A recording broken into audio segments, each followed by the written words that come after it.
Merci de nous avoir rejoints sur Mac Radio et Télévision dans l'invité, la rédaction Question d'actualité qui a le réel plaisir de recevoir en ce numéro Benjamin Mouteba. Il est acteur politique et cadre des l'UDPS, à qui je dis bienvenue, cher invité.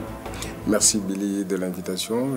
Et merci à vous d'avoir répondu à notre invitation. Benjamin Mouteba, avec vous, nous parlons de la RDC qui venait de commémorer ses 61 ans d'indépendance le 30 juin dernier.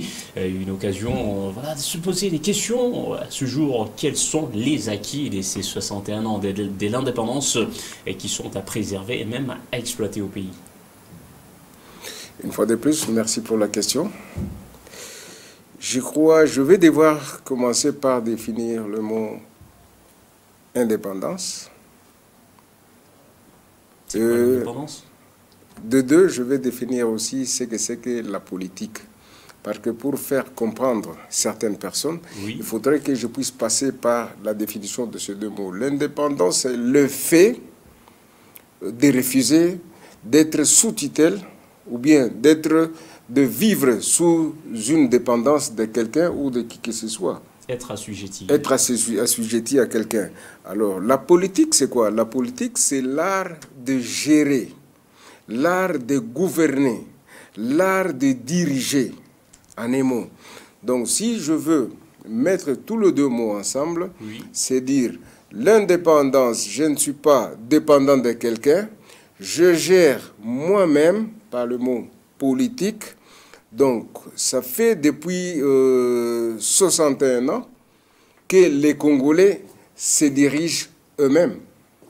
Bien qu'il y ait eu des hauts et des bas, oui, bien que nous avons passé un moment de la dictature, et après la dictature, voilà, Kabila est arrivé, la démocratie a commencé, oui, jusqu'à aujourd'hui. Mais ce qui est vrai, ce qui est réel est que les Congolais sont en train de se prendre en charge eux-mêmes, oui, malgré qu'il y a des défauts, que le Congolais lui-même fait encore un effort pour remonter à ces... Quel bilan tirez-vous de ces 61 ans d'indépendance sur le plan politique, économique et même social? Donc, je dirais la politique au Congo, elle est évolutive. Pourquoi je dis ça? Parce que la politique au Congo ne fait que s'améliorer. Nous avons eu le premier président, c'était Kasavubu, qui est passé. Ce qui est vrai que le Congo, il y a 40 ans, n'est pas le Congo que nous avons aujourd'hui. Parce que nous, on a connu des moments où même vendre la farine, c'était compliqué. Mais actuellement, il y a même, je peux dire, il y a même 5 à 6 ans, la farine ne faisait que grimper des prix sur le marché. Mais actuellement, toi et moi, nous sommes conscients, nous sommes d'accord que les prix, cette année, n'a pas bougé sur le marché. Il y a des avancées. C'est pourquoi j'ai dit que la politique, elle est évolutive. Évolutive. Le chef de l'État, lors de son adresse à la nation, mercredi dernier, lors de la célébration de l'indépendance, 61 ans, le chef de l'État a noté de points positifs. Le pays a enregistré une croissance économique positive, notée par le président de la République. C'est 4,9% contre 1,7% enregistré l'année dernière. Qu'est-ce que vous en dites? Je crois, tu vis au Congo, je vis aussi au Congo. Nous sommes tous témoins que malgré la situation chaotique, oui, qui se vit au pays, tu n'as pas entendu un jour où il y a eu des flambées de prix, comme je venais de le dire. Oui. Donc, une bonne façon de travailler et une bonne façon de te dire que le chef de l'État, jusqu'à présent, il maîtrise le cadre macroéconomique. Pourquoi? Parce qu'il n'y a pas inflation, il n'y a pas hausse de prix, le prix est resté presque stable. Et le président a aussi noté cette mobilisation des recettes des 2019 à 2021, et cela malgré l'environnement économique difficile, a souligné le président de la République, Félix-Antoine Tshisekedi, qui a dit que cette prouesse a été rendue possible par, disons, grâce au travail des régies financières accompagnées de l'inspection générale des finances. Oui, une fois de plus, merci pour la question.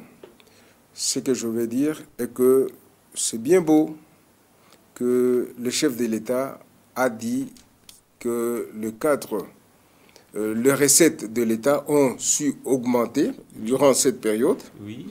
Il a été accompagné par les services générateurs des recettes. Des recettes. Mais ce qui est vrai est qu'il doit y avoir aussi l'encadrement des recettes.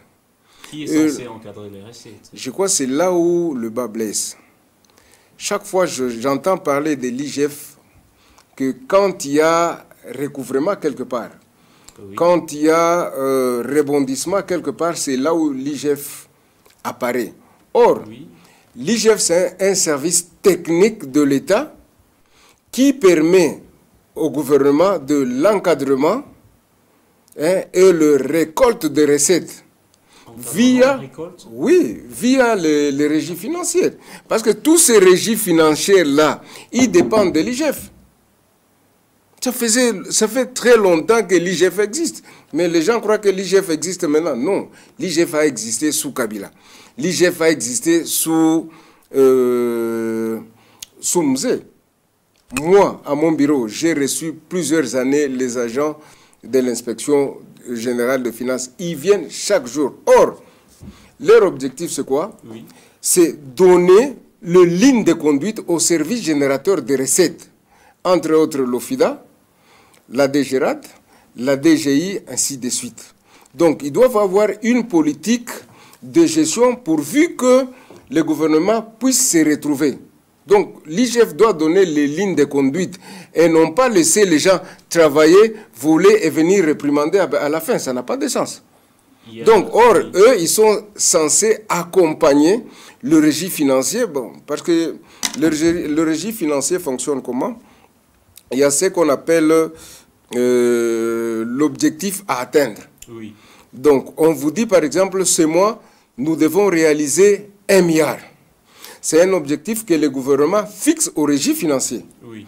Et l'IGF doit faire suivi de régime financier pour que ces montants soient récupérés à tout prix. Alors, comment vous trouvez le travail abattu par l'IGF, l'Inspection Générale des Finances? Je crois le travail... Ces dernières années. Oui, le travail abattu par l'IGF, c'est un travail qui devait être fait en amont et en aval. C'est-à-dire, vous donnez au service générateur des recettes une ligne de conduite et le montant que chaque service doit réaliser. Et vous faites le suivi.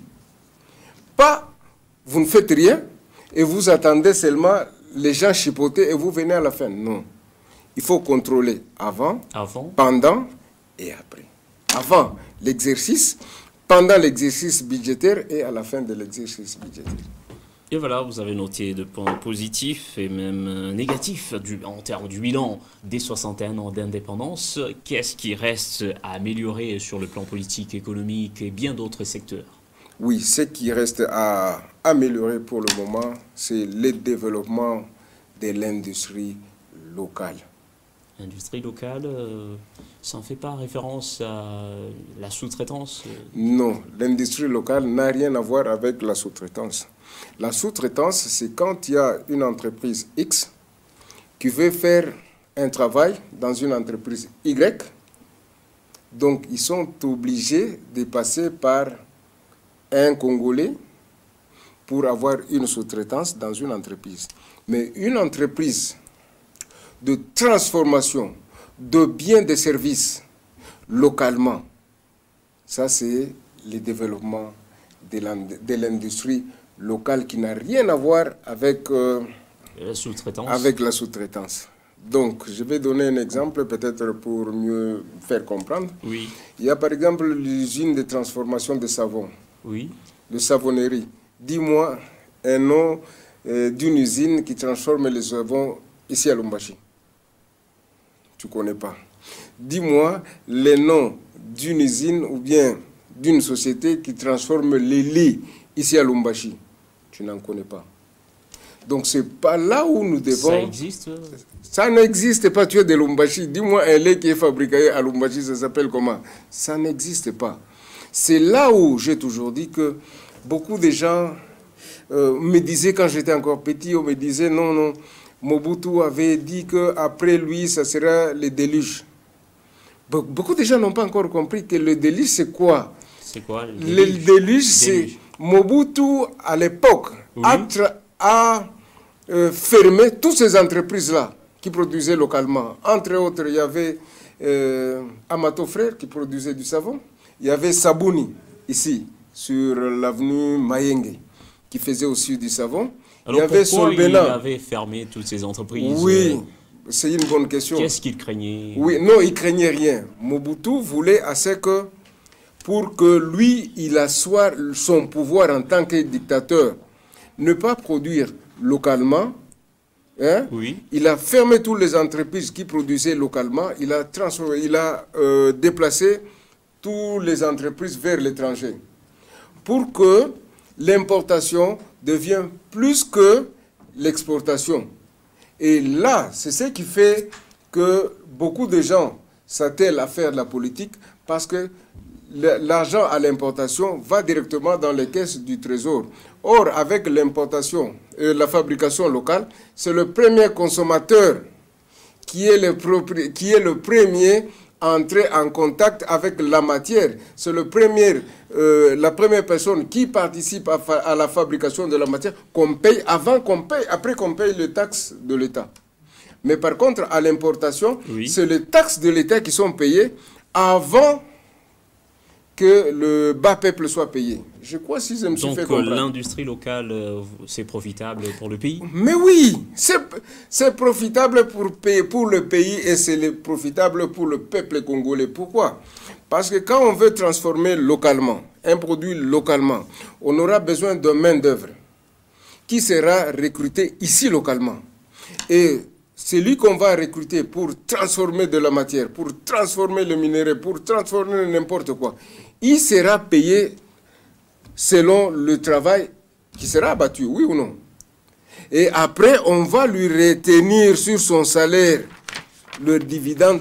On paye maintenant l'État. C'est ce que nous voulons, gouvernement. C'était de points positifs. Qu'est-ce qu'il faudra décourager depuis 61 ans? Une pratique à décourager, et puis on finit par là. Qu'est-ce qu'il faut décourager? Oui. Qu'est-ce qu'il faut décourager? Une bonne question de plus.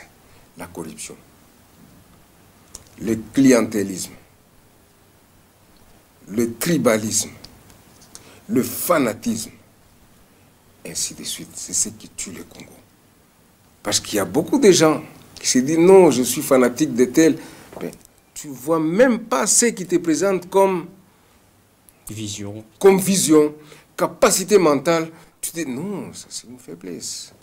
Parce qu'il est mon frère. Mais tu vas, parce qu'il est ton frère, mais il va détruire. Il va pour voler. Et beaucoup de gens, s'il faut aimer quelqu'un parce que tu sais qu'il a la connaissance de la matière, c'est quelqu'un qui peut me défendre, c'est quelqu'un qui sait parler, qui sait au moins dire ce qu'il faut dire à la place qu'il faut.